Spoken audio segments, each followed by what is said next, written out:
Hello, world. Hey, Cobi. How's it going, man? Goodness, green screen. I Again. know, isn't it always? I never actually use the green screen, but it's always there.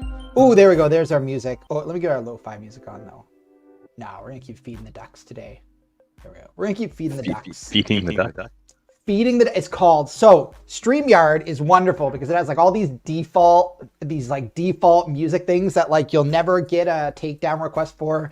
And like the one I either use lo-fi if I'm like live coding or like if I need a higher energy feeding the ducks. Sometimes you get like some of these I'm like, I don't know when you would ever do a stream where you would want this going in the background. But I'm like getting a mad echo. I don't know why. Oh, you know what I bet you it is? Hold on. I have the wrong microphone on. I bet you now you don't have any echo. I bet you the echo is gone. Let's see. Yeah, that is better. Yeah, I was on the wrong microphone. That's good. At least we discovered it. Hold on, I need to go back to feeding the ducks.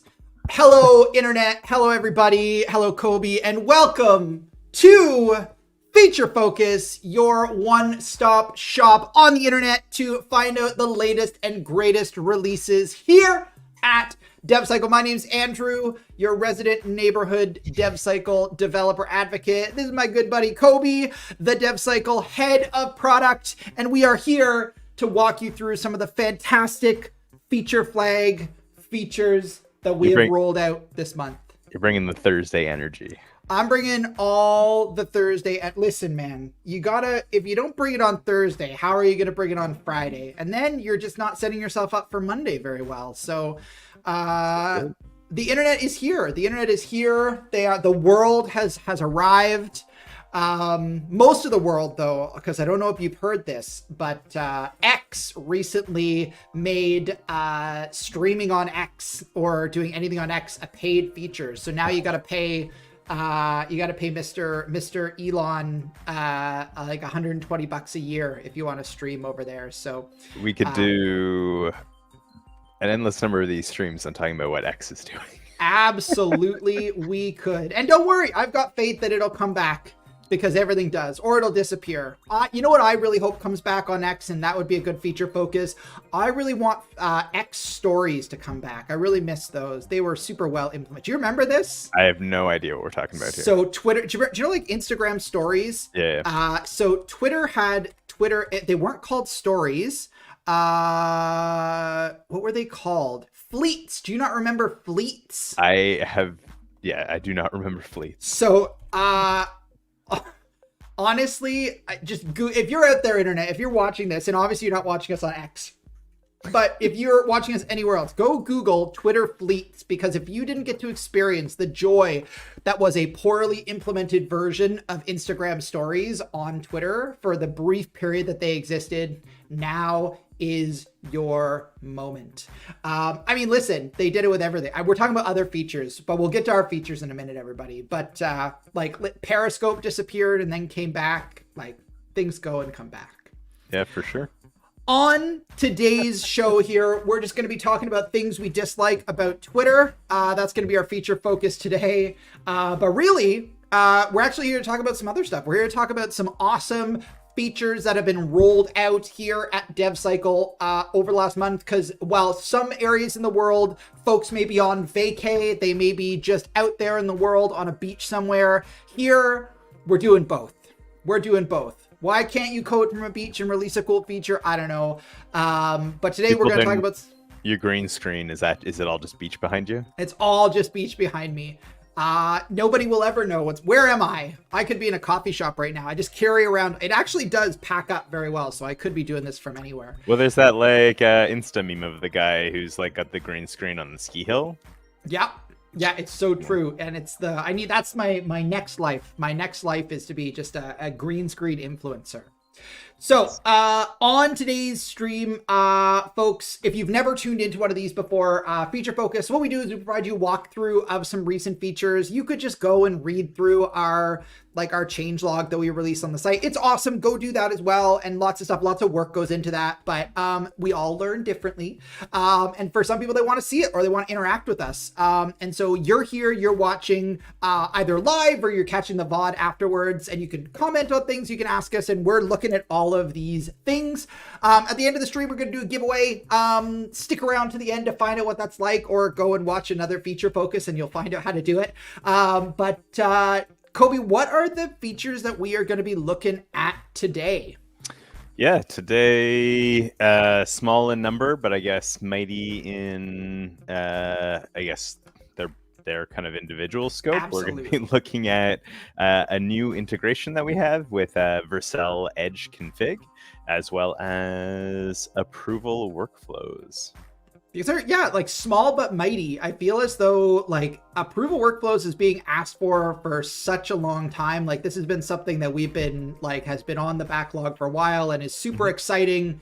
Vercel Edge configs, obviously we've talked about this on stream, on different streams.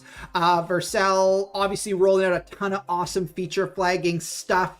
And we wanted in on that sweet feature flag and Vercel action. We're big Vercel stands here at DevCycle. We love all things Vercel, also all things Cloudflare. So if you also are all watching, things Netlify. also all things Netlify, also all things Okta. Hold on, what else? We love all things. Just all the technologies. We are. I think for the most part, we just want to be where people are working, right? And a bunch of people are working in Vercel, and they had some interesting tools to integrate with. So we wanted to play in that space too. Look at that. That's solid marketing right there, Cobi. That is solid. That is solid developer marketing. All right. So where do you want to start first? I know some of it has less demo-y things attached to it, but yeah, I'm feeling like get the less demo-y stuff kind of done first. So there isn't much to functionally demo with the Vercel Edge config. So I'm thinking we start there. Sure. Let's do it. Yeah, cool. Awesome. So I guess I will present. Yeah, and then I'll get it up on the screen beside us. Share screen. Arc cool window. I'm just gonna share the whole window. I think we'll see how that goes. And then I will go to, what can you see? I can see it on my screen. Yeah, we're good to go. It's just the DevCycle window. So there we go. We're up on the screen. Awesome. So yeah, like not a whole lot to demo here. We can talk through what it is, where you find it, all this stuff, and then kind of like the value and all that. But yeah, so this is a new external integration. So there's a few different places you can find it. One, it's now in our integrations page in our settings. So if you're in DevCycle, I'm actually going to hop in and out and around, go to settings, integrations. We've got the Vercel Edge configuration, and view that brings you to the Vercel marketplace. So we have our kind of like listing here. And yeah, from here, if you have a Vercel account, you can add the integration. But and the other place to kind of go check things out is our integration documentation. So we have full documentation on getting started, implementing all this fun stuff. So like I said, there's not going to be a whole lot to show, because like going through the integration process, which you kind of see in like the screenshots here, it's very short. It's like literally just select an org that you're a part of. Likely you're only just a part of one. Select the project that you want to link to an Edge config, and then you're done. So there's not really much to demo, especially because there's also then nothing really to see once you make the connection. The whole thing here being that what Vercel Edge config is an integration whereby your configuration for your project, like where the decision is coming from, that this person who's loading up your application gets this flag, this like variation of a flag. We normally serve that configuration from our Cloudflare CDN. And with this integration, that configuration is now served from Vercel. So from their CDN that is serving your website, that's serving your front end code, I guess Next.js or React code, it can actually pull that configuration from the same locale as that code, and the idea there being just a lower latency decision for your for your feature flagging experience. And ideally that whole process there being like, hey, we're all hunting for better lighthouse scores for our sites. If you're waiting on your flags to render and have decisions before you're doing the first paint on your page, having as low latency as possible is just going to be a benefit there. But that's kind of like the core thing. Just how do we get to as low latency as possible? And we've tried to do that with a lot of things that we do broadly in DevCycle by using edge workers to be able to deliver configs for our users broadly, or having local bucketing SDKs that ensure that on server side there's essentially zero latency. We try to make the decisioning for feature flags as quick as possible, and this partnership allows us to just be that much better for those that are using Vercel. So you heard it here first. Don't use any of those other feature flag providers with Vercel. You really don't want to. It's really not for you. Get over to the DevCycle extension, add it into there, check it out. We love Vercel. We love Netlify too. If you're using Netlify, technically you're already using DevCycle too. But if you want to use it more, don't worry. Don't worry. Things come in the future, but Netlify has got to get on the Vercel feature flagging bandwagon, which they are, I'm sure, going to do soon, because it's just the love of feature flags is everywhere. Yeah, I'm interested to see. I know like each of the companies have their different kind of like priorities, but yeah, we talk to them, and to the extent that they want to do something similar, we're down to do the same thing. This isn't like a crazy hard integration. So yeah, definitely happy to do something similar with any provider that has something similar. Yeah. And by the way, if you're looking at this and you're a first time viewer, and you're seeing like, ooh, there seem to be a lot of integrations here for this DevCycle-ish platform, you can find almost all of our integrations within the application. So where Cobi walked you through, just kind of going into settings, and then you'll find that integration section in there, and that'll list almost all of them. If you want to do a deeper dive into a lot of them, if you head over to our docs, you can also find them in there. We got our integrations page. If you're trying to convince your boss to use DevCycle, and you are like, my boss doesn't read documentation, don't worry, we got a marketing page for that too. You can actually, I think if you go to like, I think it's like, is it devcycle.com/integrations, or it's like devcycle.com/feature/integrations, just a prettier version. Look at that beautiful page that some guy named Andrew built. Look at that. I just want which guy named Andrew? I wanted to toot my own horn. I mean, there's two of us, so I feel like I want to have a code off with other Andrew 2 or Andrew 1. No, we'll call him Andrew 2. We'll call him Andrew 2. Only works here. For me. Only here on stream. So, I mean, I know it's small, but it really is a big deal. I mean, if you're not using Vercel or Netlify, like, obviously there's lots of ways to deploy your app out into the world, but really, like, feature flags are getting popular, guys. If you've not recognized this, like, feature flags are the new hotness right now. Like, they are having their moment in the sun, and we want to be there right with it. So check out all these integrations. They're very, very cool. We've talked about a lot of these over the past 2 years that we've been doing these feature focus streams, which is a wild thing to say. Maybe not 2 years, year and a half. The feature focus feels like that's been a bit shorter. You've been doing streams for a while, right? But maybe not feature focus. When did I start? I think I might have started feature focus last summer. That's true. I might have actually. So it might just be a year. Well, I think we had some like various iterations of it, and then in this current iteration, I think we've been doing I think this might be the 6th or something. Yeah. But yeah, so that is Vercel edge configs. But I would say of the 2 features that are being released, well, that one's exciting. We all love Vercel, and Vercel, if you're watching this, we love you. But not everybody's a Vercel user, but everybody should be a DevCycle user. And if you are a DevCycle user, then you will be saying to yourself, Andrew and Cobi, I want to use DevCycle so much more, but I'm worried that a junior developer or QA analyst is going to break everything on my app by turning a feature flag on, and there's nothing that I can do about it. Well, technically you were right until now. Introducing approval workflows. Man, I can never compete with your energy. I know. You So got to deliver, man. You got to deliver. Just fake it till you make it. So, what are approval workflows, Cobi? Yeah, so approval workflows essentially are just a way to ensure that you get a second set of eyes on the changes that you're making to a feature. So, you already had permissions, and the main thing with permissions, like our goal, like say the product goal here is to ideally not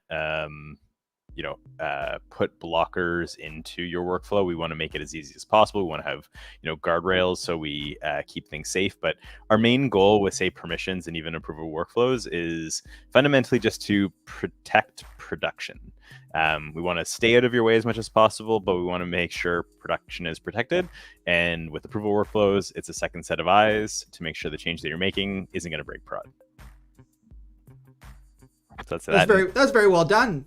That's it. Stream over. Well, then we gotta show all the different pieces, right? Exactly. I kind of look at this as I was describing it to somebody like good dev, right? Like any dev can just merge to main, right? Like if you're not using good CI/CD, like you can just you can do it, and that's not good. You want there to be a PR approval process before you merge into main, and we're here for devs. We're your biggest fans, developers, and so we want everyone to suffer like you do. We want everyone to suffer through that PR review process, and also get the benefit of it. And I know we joke, but there is a really big benefit to kind of having that process, obviously. So what does it actually look like, Cobi? Well, you're looking at the first part of it right here. So if you don't have approval workflows turned on, which is enabled in settings, and we'll go through that maybe first, you wouldn't see this notifications area. This notifications is showing me all of the different change requests, things people want to update to their features that are ready for review, either ones that are directed towards me where I have been requested explicitly to review, or all of the different change requests in this project. But we can get back to that. First, you can go into settings. This is at the project level. So if you have many different projects where you have different people collaborating on different things, some of those projects you may be concerned about whether or not someone can push things to prod. Some of the other ones you may not be. So you may be concerned, may not be. You can configure this on a per project basis. So in the project settings, you can go down to approval workflows. And if you are in the right DevCycle plan, you can enable approval workflows or disable it on a per project basis. This is only possible for owners, so like admin of an account to change. And then there's the concept of a publisher bypass. So remember I said that concept of trying to not get in people's way.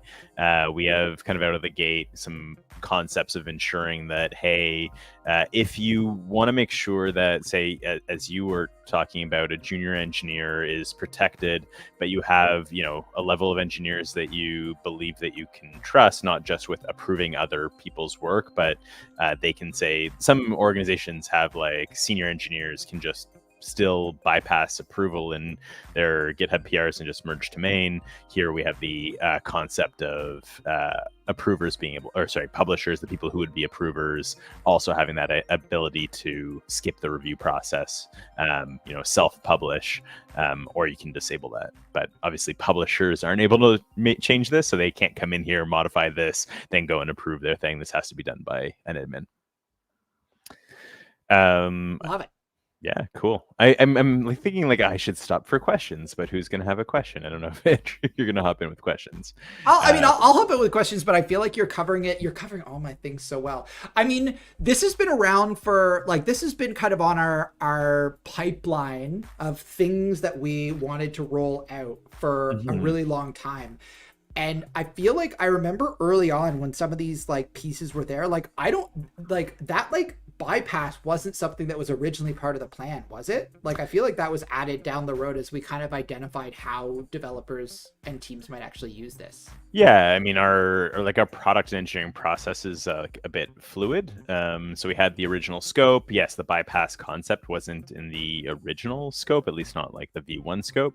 But as we kind of go through the process of delivering the feature, as we go through internal testing, as we go through beta with our users, show it off, like review, maybe like initially we're reviewing the scope with users, then we start kind of like demoing the real functionality, both internally and externally, then hand it off to some users to beta test. You get feedback. And one of the feedback pieces was that, hey, if I'm a publisher and I really just have to like make this change, I don't want to be blocked on that. I don't want it to add that much like friction. And I think we had some ideas in the pipe for how we might do some like follow-up work to do that. There's a bunch of other like follow-up work that I think we want to do that just kind of smooth some of that stuff out as well. But it was something that we just felt we wanted to tackle in the V1 release of it.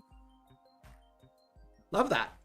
And by the way, if you're watching this stream and you are like, oh man, this is like a cool feature, but I don't want enterprise. Like, what's really great about DevCycle being a feature flag management company that uses feature flags is a lot of these features we actually roll out as beta features before. So you can like get access early to some of these things. And so I don't know if this was one of them, but like if you're ever watching these streams and you're like, ooh, I wonder how I could like get access to do some of this stuff and like be part of the design process that we're going through, like you can always reach out to us on Discord and just be like, hey, Cobi or Andrew, like I'm interested in being part of the beta group that's part of some of these features. And it's not always possible. Some of these features we just roll out with like specific groups, and like that's just the way that we roll with our engineering team. But like, don't be afraid to reach out and ask us, because we know not everybody can use enterprise features because you're not all enterprise people, but we want to be able to enable you to kind of have access to this, because you using it helps us build things better. So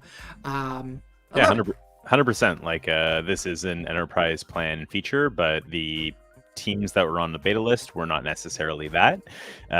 So yeah, if you are willing to trade, say, time and feedback for access to something, that is highly valuable to me from a product perspective. So yeah, definitely 100% down. Awesome. All right, so we looked at how to set this up, like how to turn on. We looked at some of the stuff. How do we actually use this in practice? Yeah, cool. So I kind of just hopped into a feature here. This is just a sandbox. So most of the features have wonky names, all that. Not that crazy. But if you're used to I guess maybe I'm kind of like a publisher here, an owner, so I kind of I'm not going to be able to show all of the different things that you'd otherwise see. But if you didn't have approvals on, say you're a user of our system, and you didn't have approvals on, but you had permissions on, you'd have some like kind of like locks on things like production. So this would just show that, hey, I'm not able to modify this, and I just like I'm not able to push any changes to production. With approvals now, everything kind of gets opened up. So it doesn't matter if you're, a publisher, an owner, or a member, everything is editable. Editable by anyone, but it doesn't necessarily mean that you can actually submit it. So let's say here, I've built out my feature, my new feature is ready to go. I want to turn it on in production. I can just go as simple as targeting on. We can maybe get into some more complex stuff after this. But instead of having just like a save button up here, now it gets into this idea of submitting a change request. So I'll go ahead and click that. And what ends up happening here is it will pull up a card to allow me to describe the change that I'm making. So I'm going to create a description. This description, I don't know if anyone would have noticed it, but the description does show up in that card, that notification section on the homepage. So I'm going to say, hey, it's we planned a release for this feature today, enabling this change enables the feature in production. Cool. So ideally put in a descriptive explanation here of what the change is. But we also do, so all the audit log work that we've done, I think I walked through, maybe it was me or maybe it was Kate, but I think I walked through kind of like the audit log changes on this at one point. But all of that audit log work is kind of pulled in here. So I can review the changes that I've made. This change description here will also be available to anyone who's reviewing my work, and I can go and select my reviewers. So I'm given a list of publishers on this project, and I can select one or many of them, and then I can submit. Now, because I had that bypass kind of like approval turned on, and I'm I'm obviously an owner because I have the ability to modify that. I could force apply it here, or I can still, even though I'm allowed to force apply it, if I decide, hey, my process is still, while I may want to force apply in some scenarios, I want in most scenarios, I still want to get that second set of eyes, I can go ahead and submit. Now, I don't know if we'll go into this because I don't really want to go and tackle like the email side, get someone else to send me a notification. That actually will send off an email to those two users like it actually did. So Kate will probably be like, oh, why did Cobi send me this approval? Adam will be like, why did Cobi send me this approval? But it's actually going to ping them in their emails. It'll have kind of like that description, and it can take them to this feature if they just click on it. But this page goes back to what it was set as before I submitted the change. The whole idea here being this page should always reflect what's happening in production. So I know that, hey, this hasn't been applied yet.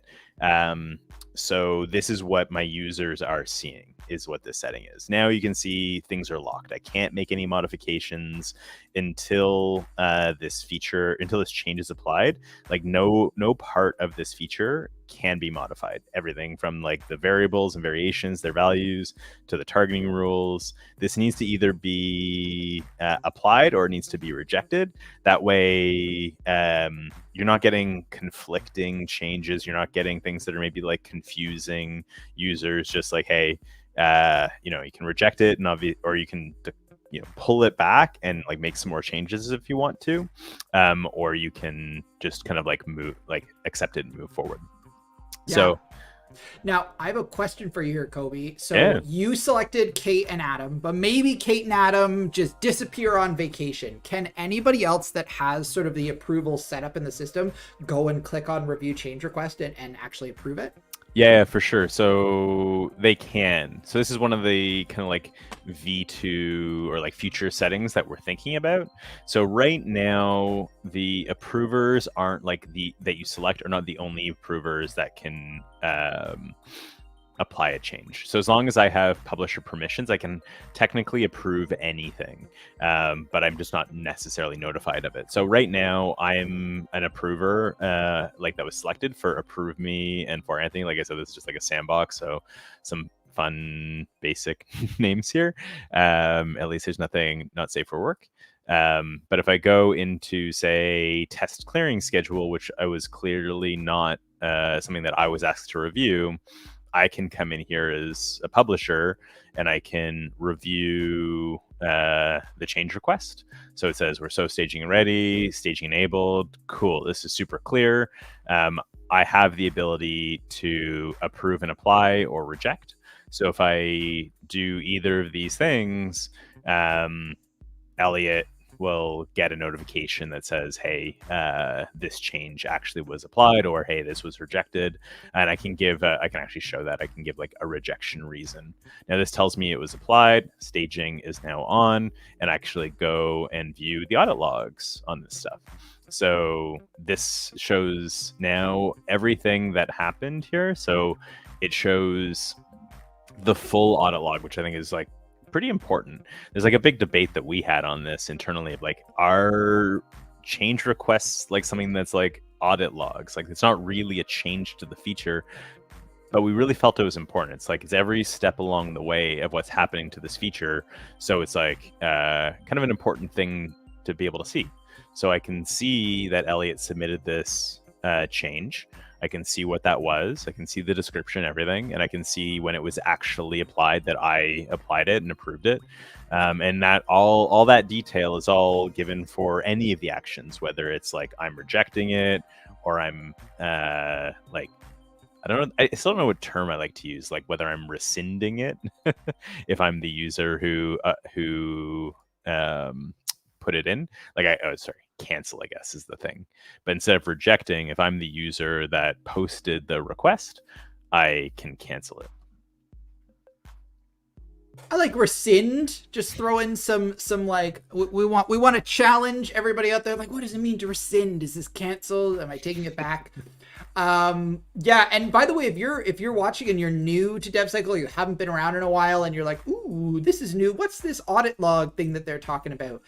There's a bunch of streams we've done on audit log. There's a lot of documentation on audit logs. Audit logs also means that you can have all this stuff kind of show up. Most of this stuff, not everything yet, show up in your Slack, so you'll be notified when somebody approves it if you have that set up. Is that true? Do we see this? Yeah, it all shows up. Yeah, it's all It's just basically a view on the audit log. Yeah. So it's like all in Slack. But they can't yet actually go in and approve and do that kind of stuff through Slack. It's all done through email or in the platform, right?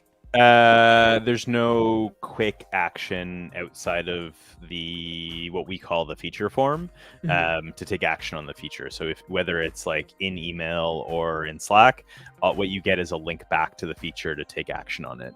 And that's something that was like a conscious product decision that will likely change in some interfaces in the future. Like Slack is like one where it'll probably make sense to create kind of like an interface for making some of those changes. But right now we've made a conscious decision to ensure that if I'm enacting change on the feature, you should be viewing the feature. You should be on this page and like making changes to this directly instead of say being even on this page. Like I can't take action on the feature here. There may be some concept of like, hey, we had the discussion about maybe doing quick actions, like right on, say, even just this page, but we made a conscious decision to have it all be in one place to ideally, I think, keep things consistent, make the actions and behaviors be known and repeatable, not like have this like all over, like it really opens up a Pandora's box of like interactions and UX challenges. And what we want is for things to be very repeatable, very understandable, get the understanding of what our process, like if a new user is coming to us new, they should be able to get a good understanding of what we do. And it should be clear the ways you interact with stuff and should be consistent. So Absolutely. It's kind of like it's a product decision.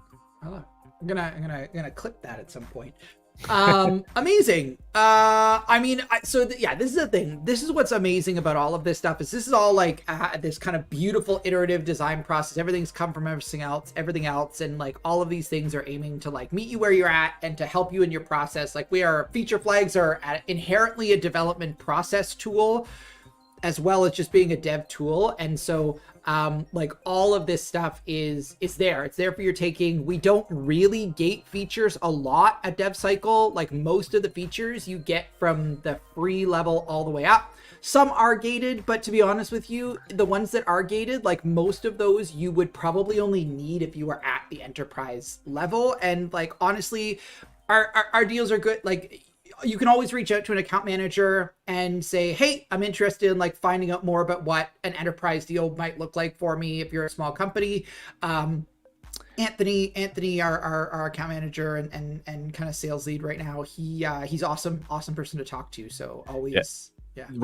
Like right now, from a product perspective, the features that we gate on higher plans are one of two things. Either they add friction to the platform.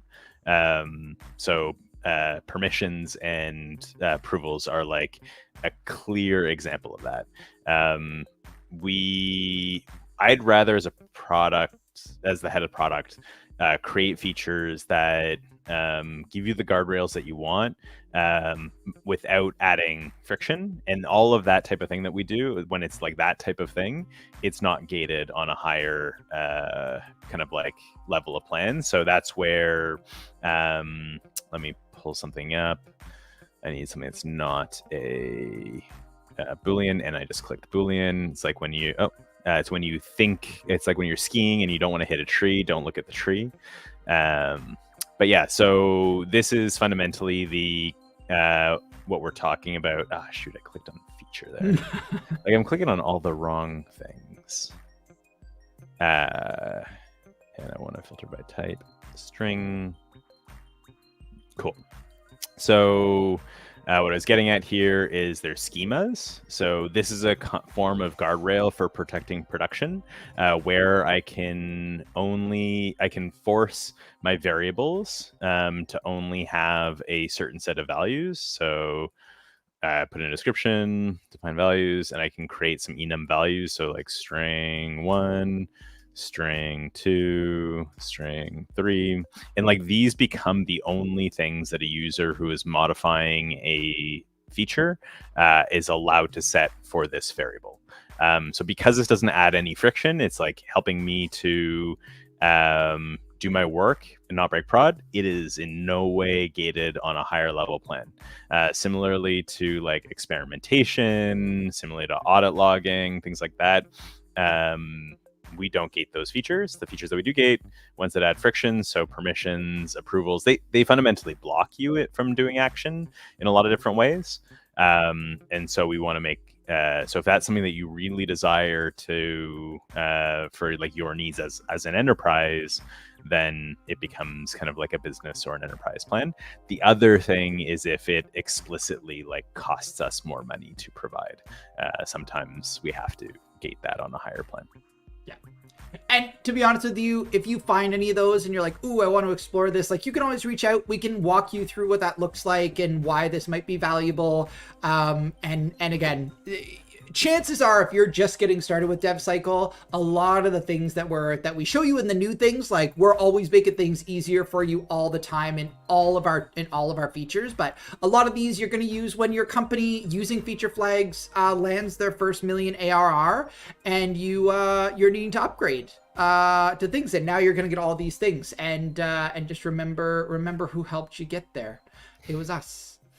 Amazing. So we said small but mighty, but don't worry, because small but mighty does not mean that we're not going to talk about other features, because we are, because I've always been told that I can fill any period of time if I try hard enough.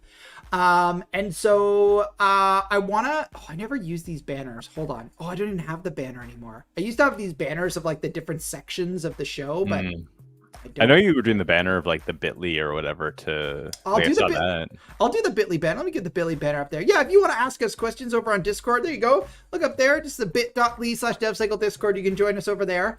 But this segment of the show is future features. So that was feature focus. You got it. And now we're into future features because we actually publish not only all these changes, and you can actually find them if you go to DevCycle Docs. And if you're not sure how to get to DevCycle Docs, you literally, there's a big button on the top of the marketing site that says DevCycle Docs, and then you'll end up here, and then you can scroll down on our sidebar to the very bottom, and you'll see this roadmap. And the roadmap shows you two things. It shows you our changelog. So look at this, approval workflows. Look at that. You didn't even need to come to this stream. You could have just read our changelog. So you'll see all of the things that have happened here. Our multi-provider wrapper, we've got a lot of content about that. Our web deep, like all these things. Of course, you can click this little bell up here, and that bell will always show you things. And you can see here, kind of same content, different places. We want to meet you where you're at. So sometimes you want to see it here, sometimes you want to see it here. But this is also, if you're looking for what's happening moving forward, the roadmap is the place to go. And so this has all of the things that we're actively working on. We keep this as up to date as we can. Obviously, there's only so many of us and so many hours in the day. So sometimes things are getting updated, but they'll take a little longer to get updated on this list than they will in real life. But yeah, you might ask why Vercel Edge config was still there. The main thing that I was hoping for was that I don't know if anyone would have noticed, but the listing in their marketplace said community. We're in that review process, a little bit of a back and forth, and while it is in our docs available to use all this stuff, I kind of wanted to get past that before actually pulling this off the like roadmap side of things and putting it in a changelog. But once we send out the monthly changelog email and which I think I'll probably do tomorrow or Monday, then I'll just like call this done, post it into kind of all the changelog stuff. But I was kind of hoping that was going to be passed, so that's why that's still here. It happens, and you know what? Keep it there, keep it fresh. We'll also drive people there, and we got a bunch of other stuff that's coming up. Alternate key bucketing and targeting. So if you don't already know this, we currently sort of the main way that you can target is based off of user ID. That's kind of what DevCycle is set to do. But not everybody's doing this. Some people are doing different ways. That like maybe you're like a B2B SaaS that you're doing. There's like a name for this, and I can't remember what the name of like the way that you organize your app this way. Like you have like organizations within your SaaS app, and then they have users within there. And so I'm thinking like context. Kind of, maybe. Anyways, so we're working on this sort of targeting off some sort of an alternate key, so not having to rely on that user ID. And if you're using Open Feature or some of these other things, you'll already potentially be doing this. For us, to go in a bit of depth there, we were debating whether or not we tackle it as like alternate key bucketing. So where you can say, hey, I've defined this user or this like thing, right? We call it a user ID, but it can just be anything. It has a unique ID, and then it has some properties, and this is allowing you to, instead of just like doing a rollout or a randomization off that that initial ID, that like distinct ID, being able to do that off of like some like the distinct value of some like sub property on that object. Some other platforms do this as like full separate like context. So I can define a user context and say like an enterprise context and like a tenant context, and then I can bucket off like all the sub properties within those contexts. For us, like we found that was like very complex, hard to explain. We want to keep things as easy as possible. We thought we could get like 95% or more of the way there with keeping the kind of like user structure we have, and then being able to like bucket off that like separate key instead of doing like the full context thing, because it's just like it really complicates at least the onboarding on some of this stuff. I think it's like really hard to understand in a lot of cases, and I don't think it provides a ton of value. But if I'm wrong, or if we're wrong on that, people can obviously let us know. But in our initial kind of discussions with people on this, this seems to be the thing that people are looking for. Unmute myself. Love that. And this is what we're here for. We're here to respond to your stuff, people. So if you're here, if you're listening and you have thoughts on this, like you can respond anywhere. You can respond on Discord. The stuff is down there at the bottom, the link to get over there. You can also respond here. Like you can actually like click on these ideas and like leave us feedback about this, and it'll all get passed on to the product team. You can upvote, you can not downvote, but you can provide feedback. And then a couple of other things here. These are simple things. Like these are quality of life things. Like start with, ends with comparators. So if you've used our targeting rules in the dashboard or anywhere else, you'll know that you can target on a lot of different ways. You can target based on contains, does not contain, etc., etc. This is just another little thing. We want to make your life easier. Maybe you want to just grab everything that like ends with devcycle.com or starts with like Andrew McLean. I don't know. Whatever you want to do, we're working on that kind of stuff for you. And then server side push stuff is something that is obviously you don't want to have to worry about polling all the time. We don't want to have to worry about you polling all the time, and so we're working on how to make this more possible for you with all these SDKs. And so Node and Go are good, but Ruby's still in process. Yeah, we're working our way through the list. So if you are a current client, prospective client, use Node or Go, and you want to reduce your kind of like network connections, and maybe right now you are using a 1 second kind of poll to kind of imitate a real-time kind of push-based config. This allows you to ramp that down, that poll down, and then just have real-time updates like we're doing on the client SDKs, and play with if anyone wants to play with it on Node or Go, go for it. Hey, there you go. The puns are everywhere. And we got lots of stuff coming up. We won't spend all the time on this stuff because we want to save something for our future feature focuses.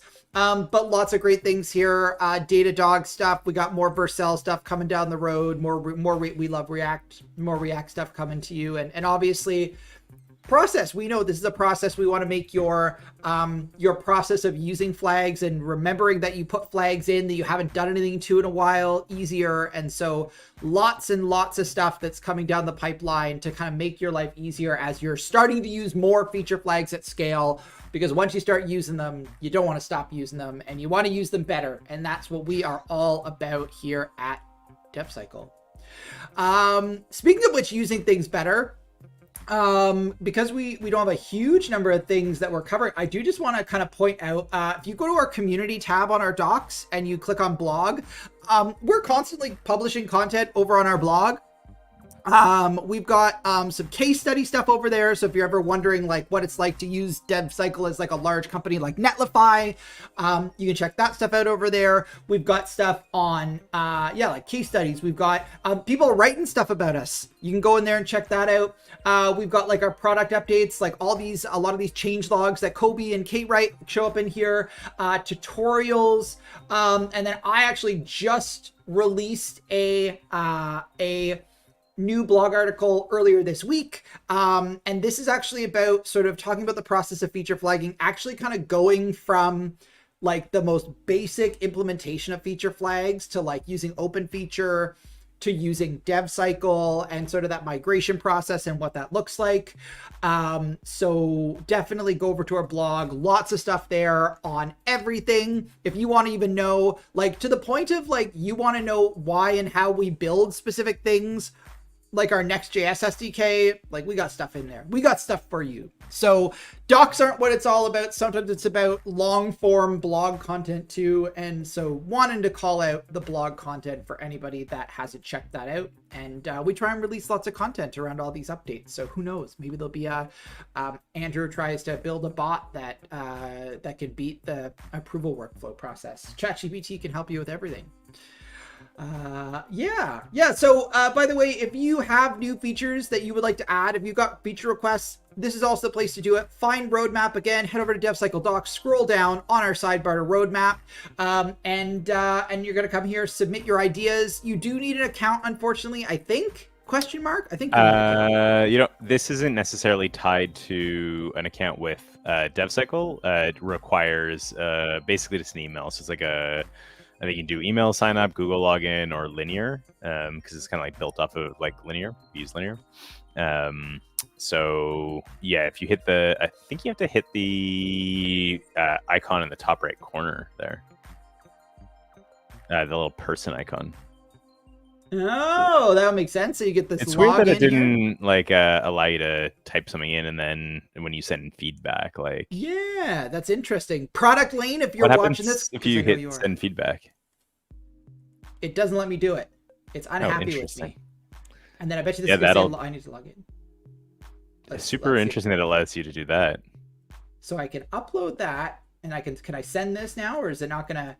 It's upset with me. No, we're not going to look into this. We're not feature flagging your product lane. You're going to have to fix yourself. But yeah, if you want to do this or upvote anything like that, you can actually go in here. I feel like I must have done something because I already tried like send feedback. No, you have to log in on the top right corner. Yeah, so it won't let you do anything. You'll be presented with the same situation that I'm presented with. So if you want to do this, click up here, log in. It's going to bring you over Google or Linear. It'll let you move forward, or an email. You can just have an email there, and then you can submit feedback to us, and then you'll be informed when we respond to things, or when we move things from in progress to complete, or from plan to in progress. So if you want to stay informed on the things that you care most about, check it out over there. But you can also go over to let me pull this over here. Oh, I full screened it. I need to unfull screen.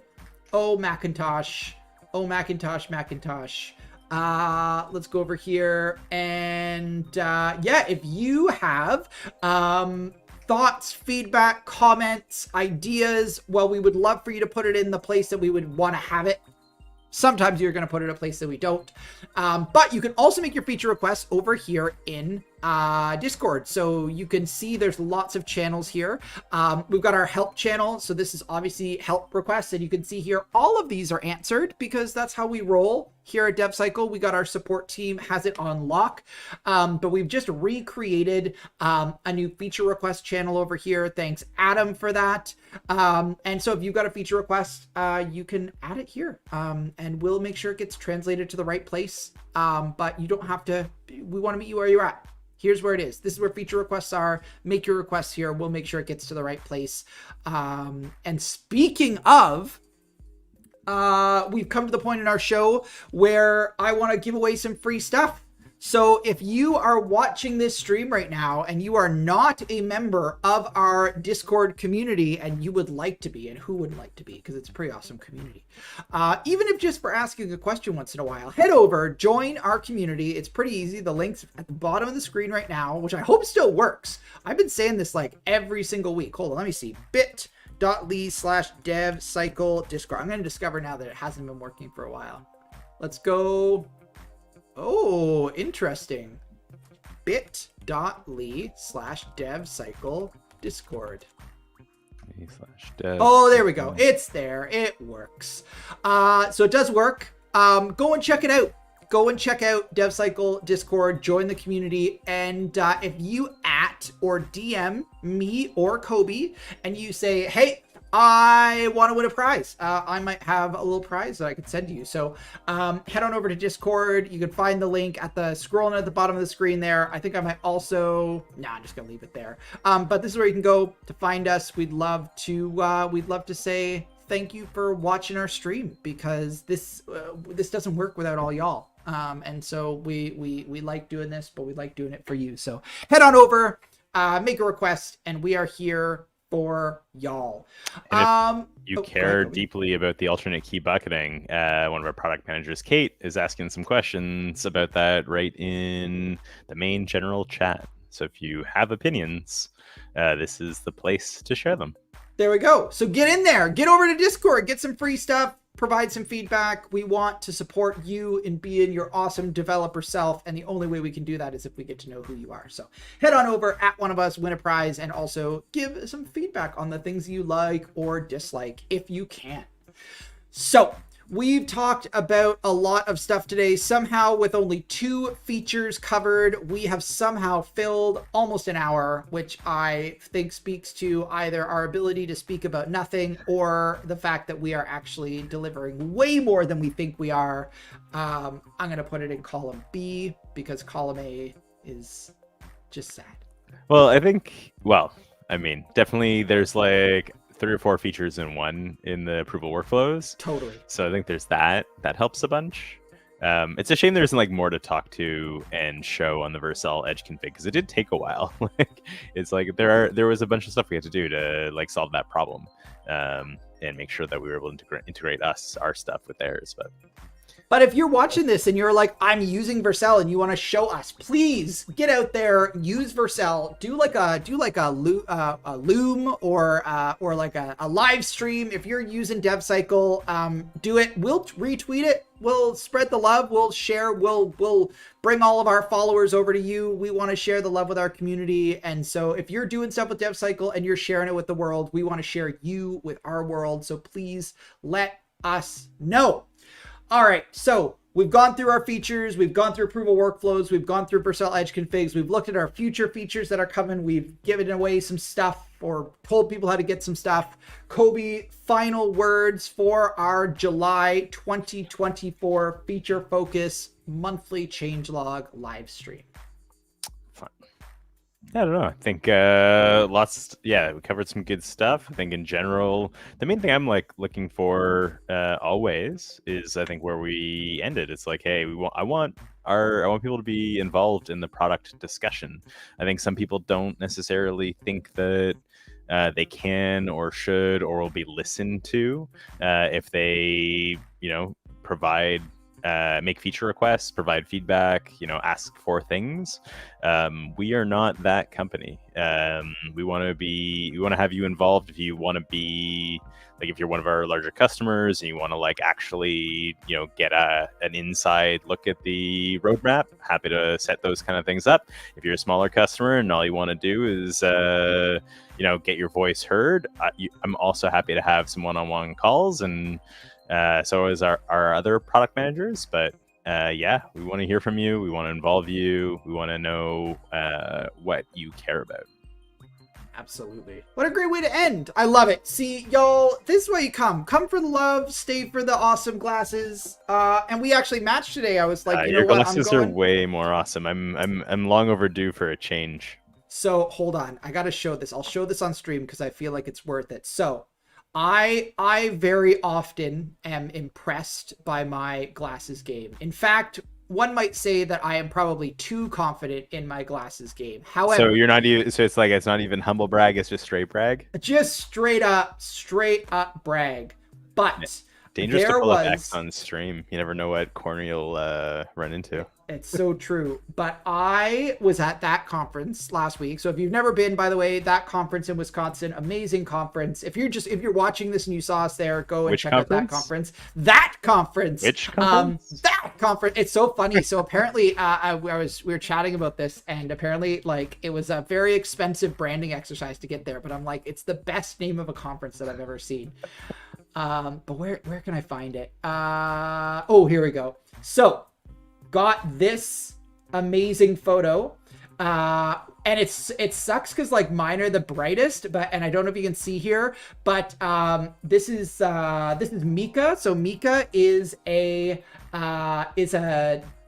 engineer at, oh my goodness, I'm gonna forget the name of the company, but they do like coding education. Scrimba. I don't know if you guys have heard of Scrimba before. I hadn't, or I'd seen them, but they are a, like, coding, like, online virtual boot camp. Anyway, cool. She's there. And then Jim does DevRel at a company called Pieces, and we saw each other on, like, day one. And I was like, man, your glasses are amazing. But Jim's are actually Star Wars themed glasses. Oh, interesting. And he can replace them. So he had, like, Darth Vader ones. He had Luke Skywalker ones. And it's like a magnetic face or something on them? Yeah. So, and I'm like, man. But I feel like my commitment to buying, like, 12 pairs of glasses beats out the I like aspire to that. But then I need to get to an optometrist and, like, validate a few prescription things. The last time I actually tried to change glasses, got a new prescription, and my eyes just, like, killed, and I reverted. So these are old glasses. So I don't know. The pulling the trigger on another pair is, like, I always find daunting. Yeah, I'm with you there, 100%. But even Mika, like, hers, she's got, like, one of these round and square. Somebody was saying to me the other day, this is the way that I have to level up my glasses game, is by moving from just color changes to color and shape changes. You can pull out the whole 80s, like, triangle thing. Absolutely. And I feel like these weren't the only fun glasses that were there, but they were, like, definitely leveling up the glasses that were there. Yeah, and it was a great conference. If you're looking for one to check out, definitely encourage that. And speaking of which, because I'm over here on Twitter, if you are looking to stay in touch with all the awesome things that we do here at DevCycle, well, look at that. Scale and Dev Tools just retweeting a tweet that we tweeted about them. It'll always be a tweet forever and ever. But you can head over to Twitter. Go to DevCycle HQ. You can find us. It looks just like this. Let's bump that number up higher than 255 followers. Turn that into 300 followers, people. Like our stuff. Retweet it. You can find us on Threads, because that's still a thing. You can find us over on LinkedIn. You can find us on YouTube, on Twitch, on everywhere. We're everywhere. We're on the internet. Find us. Follow us, like us, subscribe to us. We want to be able to let you know about all the awesome stuff that we're doing. Amazing. So with all that, everybody, I think that's going to be it for us today, because we're at our hour point. Thank you, Cobi, for being an amazing co-host. You, as always, have killed it. And just, like, you showed these features better than any feature person could ever feature flag a feature. Oh, Just man. all I think you're best. just like, you talk me up in ways that make me feel so much better about myself. I'm the hype man for DevCycle, which means I'm the hype man for the whole company, everybody that's in it. So if you need a hype man, get our product, call me out, and I'll hype you up. So everybody, for today, that's going to be it. I'll be back tomorrow for my regular Does It Toggle stream. I'm also going to be streaming with the That Conference crew and my GitHub education co-host from That Conference, and we are developers, to talk about that conference's experience and what it was like being a DevCycler at that conference and what that meant for us, and why you should go to conferences and talk to people like DevCycle and me and all the rest of this stuff. So tune in tomorrow. I think that's happening at like 10 a.m. and then I'm immediately, or 11 a.m. and then I'm immediately going from that into Does It Toggle. So just don't go to work tomorrow. You don't need to work. Just watch me on stream for like 5 hours straight. Good background productivity, right? Good background productivity stuff. So until tomorrow, everybody, I've been Andrew. This has been Cobi, and we have been your feature focus hosts. We'll see you next time and around the DevCycle community. Bye, everybody.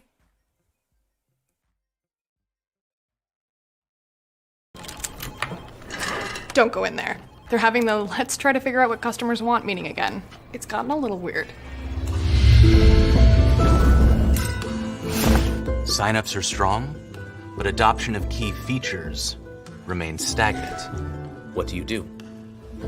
We gotta merge that PR. Yeah, we have to. That's our only choice. Okay. We cast merge on the PR for the new dashboard. Oh no. Your actions have caused the company to go viral for the wrong reason. God. Oh no, what do we do? Roll for initiative. I can't. No, New features shouldn't be left to a roll of the dice. Use DevCycle to ship with low risk and instant rollbacks. Unrolls, re-rolls. How do we make this into a dice pun?